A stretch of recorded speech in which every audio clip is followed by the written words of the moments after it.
Goeiedag en hartlik welkom by NG Vera Park se Bybelstudie.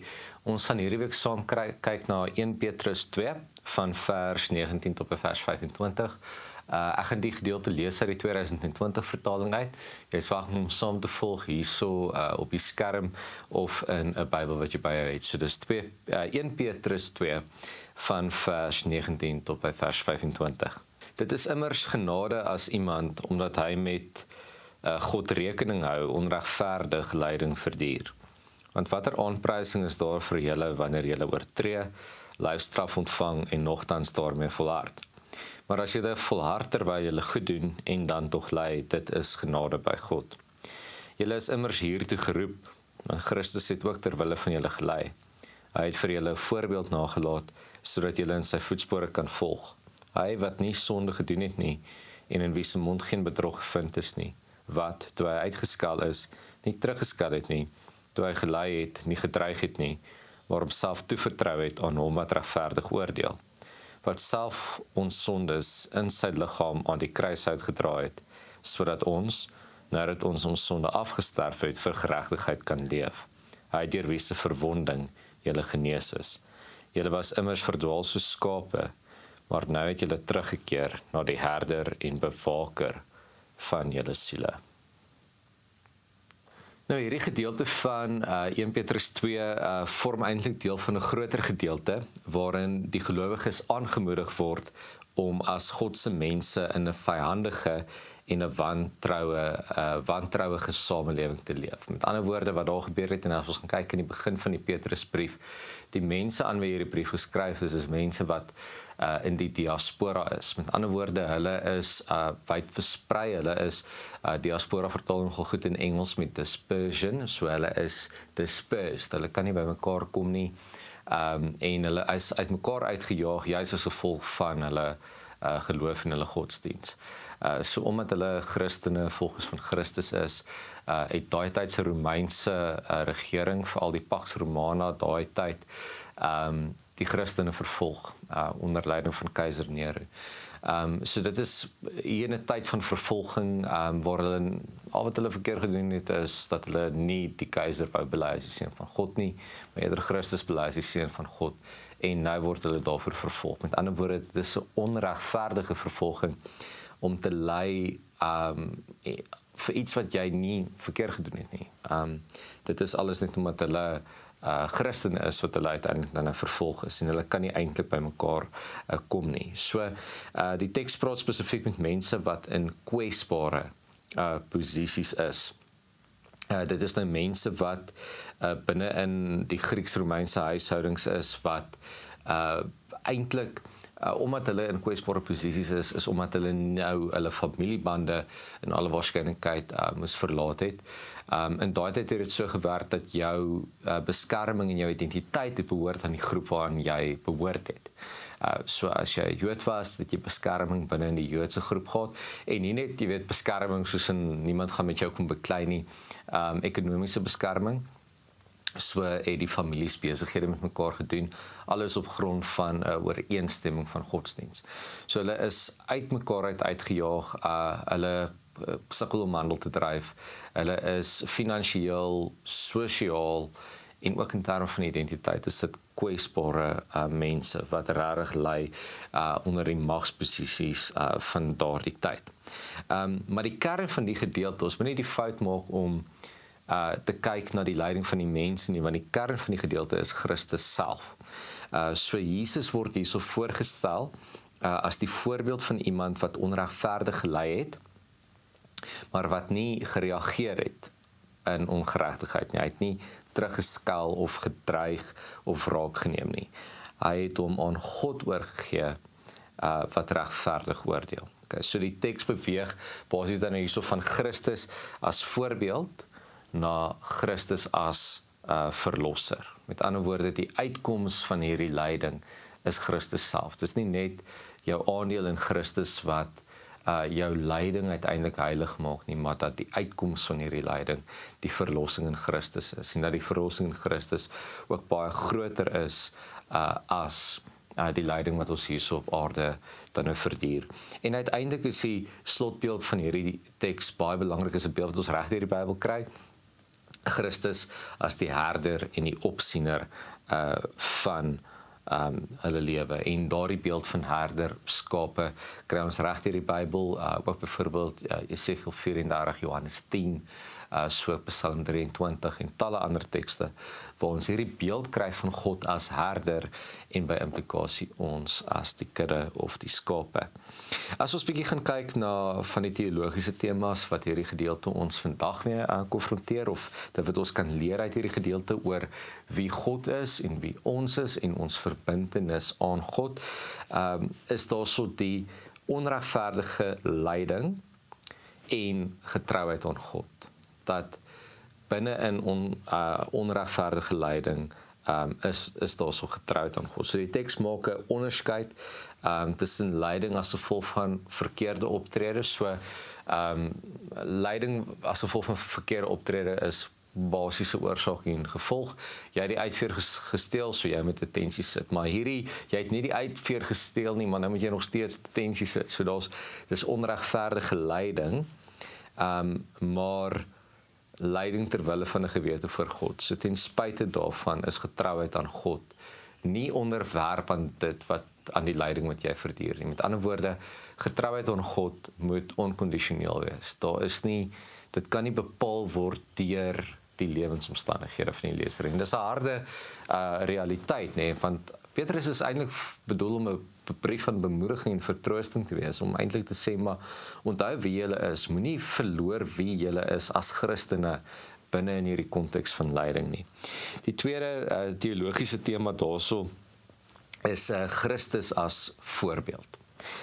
Jesus se lyding word die patroon vir disippelskap. Met ander woorde, as ons gaan kyk hoe Jesus gereageer het in sy wêreld van onregverdige lyding, het hy dit nie geantwoord, hy het nie kwaad met kwaad vergeld nie, hy het nie toegelaat dat sy omstandighede hom definieer nie, hy was getrou aan sy roeping gewees, ten spyte van sy omstandighede. En ons gaan dan 'n bietjie kom by die hermeneutiese bril van wat dit vir ons vandag kan beteken, maar dit is 'n baie belangrike deel daai. Maar die teks gaan dieper as dit. Dit stop nie by Christus as voorbeeld nie, maar dit gaan ook oor na Christus as verlosser. So Jesus is nie net die goeie voorbeeld nie, hy dra ook die lyding saam met ons, hy dra ook ons sondes en hy bring genesing. Daar is 'n uitkoms en die uitkoms is genesing. En die vrug daarvan wat uiteindelik vryheid is. En dan sien ons ook die tema van identiteit raak in hierdie teks. 'n Baie belangrike vraag van wie is julle? Want onthou, hulle is nou uitmekaar uitgejaag, hierdie gelowiges. Hulle kan nie by mekaar kom en daai gevestigde groep wees nie. So as jou definisies van wie jy is binne 'n groep lê, is daar 'n nuwe definisie van identiteit in hierdie teks. Jou identiteit is in Christus in die eerste plek. En daarin is jou sekuriteit, daarin is jou bevryding, daarin lê jou verlossing. En identiteit in Christus, ek identifiseer as 'n Christen, ek is 'n Christen. En dit, met ander woorde, die lewe word deur Christus bepaal en nie die oordeel van die samelewing nie. So, ons kyk nie vas teen die labels en die etikette van die samelewing nie. Christus bepaal uiteindelik die lewe. En dan uiteindelik God se regverdige oordeel wat ons hierso aan die einde van die teks kry, Jesus wat homself toevertrou het aan God wat regverdig oordeel. Dit beteken ons hoef nie die rol van regter te speel nie, ons moenie die rol van regter speel nie, al word ons gekonfronteer met ongeregtigheid, God is die regter. En daarin die voorbeeld van Christus wat die oordeel vir God gelos het. En ek dink dit is baie belangrik dat ons daardie tema moet raak sien. En eintlik onsself ook daarmee moet konfronteer tot 'n mate en te vra, maar waar oordeel en waar veroordeel ons namens God vandag? Nou ja, net so kortliks oor die metafoor van herder en kudde. Ons sien dit gereeld in hierdie teks het ons dit nou in die einde gesien in die laaste vers, maar Psalm 23 wat ons baie goed ken, die herder wat saam met jou in die donker kloof en ingaan. En ek dink dit is nogal belangrik dat ons daardie onderskeid maak en ek gaan 'n bietjie meer daaroor sê in die preek, maar dit is 'n wanpersepsie om te dink dat ons vrygespreek is van lyding as ons Christene is. Die Bybel is 'n boek van lyding. Dis 'n storie van mense wat binne in lyding God ontmoet. En Psalm 23, daardie belofte van God se teenwoordigheid in 'n donker kloof, en daardie donker kloof verteenwoordig die lyding van die lewe. Dit is 'n realiteit, maar God gaan saam met ons daarin. Jesaja 53 vers 6 kry ons ook weer hierdie beeld, maar hier is die probleem dat God se volk geskape wat hulle eie pad geloop het, en 1 Petrus gebruik hierdie beeld om te sê Christus bring mense terug wat verdwaal het.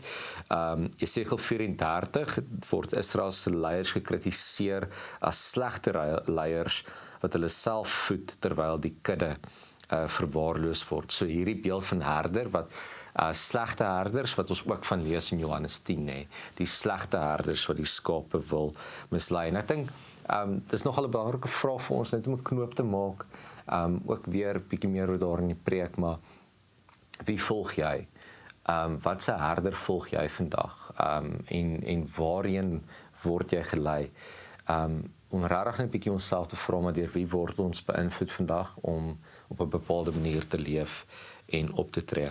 As ons laastens 'n bietjie kyk na die hermeneutiese brug, met ander woorde, wat beteken die teks vandag vir ons? En daar's 5 dinge wat ons ten slotte gaan uitlig. In die eerste plek, ons geloof word nie net gevorm wanneer alles goed gaan nie, maar ook wanneer ons onreg, misverstand of kritiek beleef. Met ander woorde, wanneer ons ly as gevolg van ongeregtigheid, is dit 'n geleentheid. Ons moet die geleentheid daarin raak sien om te groei in ons geloof. Dikwels sien ons dit verkeerd, ons sien lyding as straf, ons sien dit as God se afwesigheid, maar hier word ons weer eens herinner, God is met ons in die lyding, en daardie lyding kan ons nader bring aan God en ons help om te groei in ons geloof. Tweedens, Christus wys dat nie vergelding nie swakheid is nie, om nie deur haat, wraak of bitterheid beheer te word nie, is 'n diep geestelike krag. Nou, ek dink dikwels is ons kwesbaar daarvoor, dat wanneer ons ontstel word deur ongeregtigheid, dan wil ons in eie reg optree, maar as ons die metaforiese ander wang draai, is dit nie swakheid nie, dit is juis diep geestelike krag. En ek dink dit is ook 'n goeie maatstaf vir ons vandag, om te sê, maar hoe weet ek of my geestelike krag daar is of nie? Hoe weet ek of ek geestelik uitgeput is of nie? Dan is die vraag waarna jy kan meet is, hoe maklik word ek kwaad? Hoe maklik gaan jy oor in woede, nê? Hoe maklik raak jy 'n slagoffer van jou emosies? Derdens, lyding is nie outomaties heilig nie. Okay. So ons moenie lyding sien as 'n gereedskapstuk tot iets wat ons heilig kan maak. So, okay, as lyding ons help om te groei in geloof, dan kan ek nou gaan en myself gaan beseer, sodat ek dit as 'n middel kan gebruik om te groei in geloof. So lyding is nie outomaties heilig nie. Die vraag is nie bloot, ly ek nie, maar ly ek omdat ek getrou probeer leef aan wat goed, reg en Christus getrou is.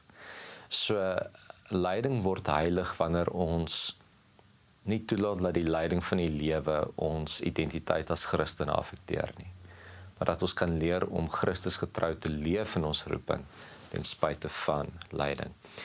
Vierdens, Jesus is nie net 'n morele voorbeeld nie, hy is die een wat die sondes dra, die wonde genees en verdwaaldes terugbring.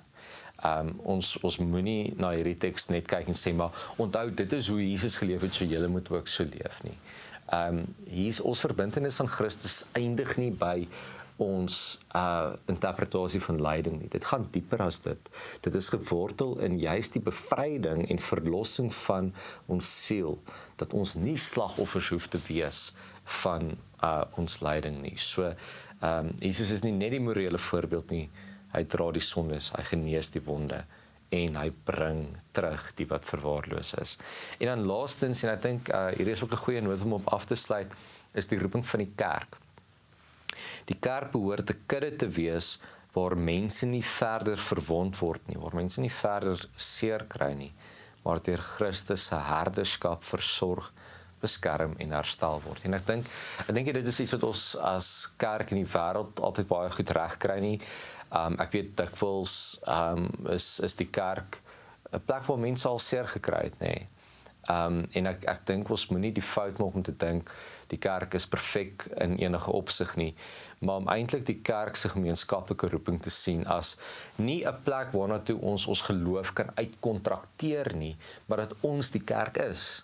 Ek, jy, almal van ons wat Christen is, ons is die kerk. Ons verteenwoordig die kerk in die wêreld en ons kan nie net die kerk gebruik as 'n maatskappy vir wie ons die verantwoordelikheid van geloofsgroei kan gee nie. Daardie verantwoordelikheid lê by ons. En die kerk is net die plek waar ons by mekaar kom om mekaar te versorg en mekaar te dra, mekaar te versterk en ook uiteindelik saam te groei in ons geloof en in ons gemeenskaplike roeping om bewus te wees van mekaar se leiding. En ons is uiteindelik die kerk in die wêreld. En ek dink daarom is dit belangrik dat ons ook ons verbintenis in Christus in hierdie lig moet sien. Dat as ons as kerk in die wêreld van onreg ingaan, dan kan ons nie toelaat dat die wêreld van onreg ons identiteit as agente van Christus uiteindelik belemmer nie. En daarom is dit belangrik dat ons mekaar in daardie opsig geestelik moet versterk. Ons gaan dan so 'n bietjie meer kyk oor roeping en die verbintenis tussen hoe ons gemeenskaplike roeping en leiding kan verstaan, om uiteindelik te vra maar hoe kan ons geloofwaardig wees aan dit wat hierdie teks ons wil leer, dat ons mekaar kan help om ons laste te dra. En dan gaan ons ook baie belangrik bietjie die onderskeid maak tussen moraliteit, oppervlakkige moraliteit en 'n roepingswaardige lewenswandel. Bietjie meer daaroor in die preek, geseënde week verder vir jou. En dan sien ons jou Sondag in die kerk, en as ons jou nie in die kerk kan sien nie, skakel gerus in op ons YouTube kanaal, dat ons ook op ons virtuele gemeenskap so ook mekaar kan ondersteun. Totsiens.